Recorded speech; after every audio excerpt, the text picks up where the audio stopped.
Mari kita mengenal sosok sang proklamator Indonesia yaitu Presiden Soekarno adalah presiden pertama Indonesia yang menjabat dari tahun 1945 hingga 1967. Ia merupakan salah satu tokoh utama dalam proses perjuangan memerdekakan Indonesia dari penjajahan Belanda. Soekarno adalah pencetus Pancasila sebagai dasar negara dan juga tokoh yang memproklamasikan kemerdekaan Indonesia pada tanggal 17 Agustus 1945. Ia juga dikenal sebagai Bapak Proklamator dan Bapak Pancasila. Soekarno kemudian terpilih sebagai presiden pertama Indonesia saat negara itu merdeka. Selama masa kepresidenannya, Soekarno menjabat sebagai presiden sekaligus pemimpin revolusi dan memimpin negara dalam kondisi politik yang kompleks.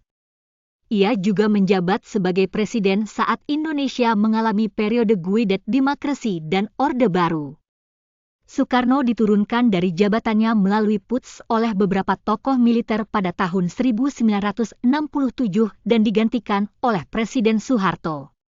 Dan berikut bagaimana sejarah proklamasi kemerdekaan Indonesia adalah peristiwa yang terjadi pada tanggal 17 Agustus 1945, di mana Soekarno dan Muhammad Hatta memproklamasikan kemerdekaan Indonesia dari Belanda. Proklamasi ini dilakukan di hadapan massa di Jalan Pegangsaan Timur nomor 56, Jakarta. Pada saat itu, Belanda sedang sibuk dengan Perang Dunia Kedua dan tidak dapat mengatasi perlawanan Raki pada saat itu.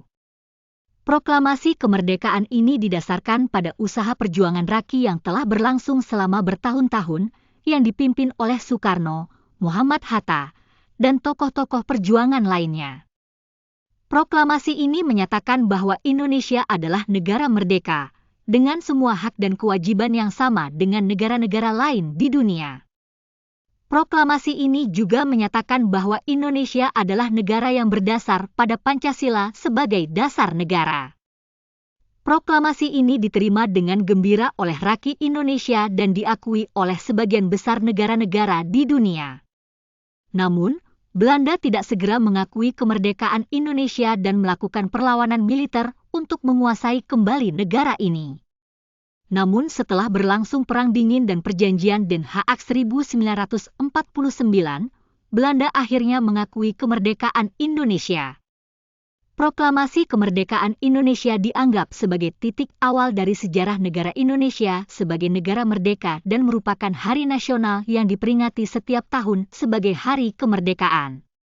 Nah, berikut kisah singkat sang proklamator dan peristiwa sejarah proklamasi Indonesia yang sekarang menjadi sejarah kemerdekaan kita. Merdeka, merdeka, merdeka. Jangan lupa like dan subscribe ya. See you.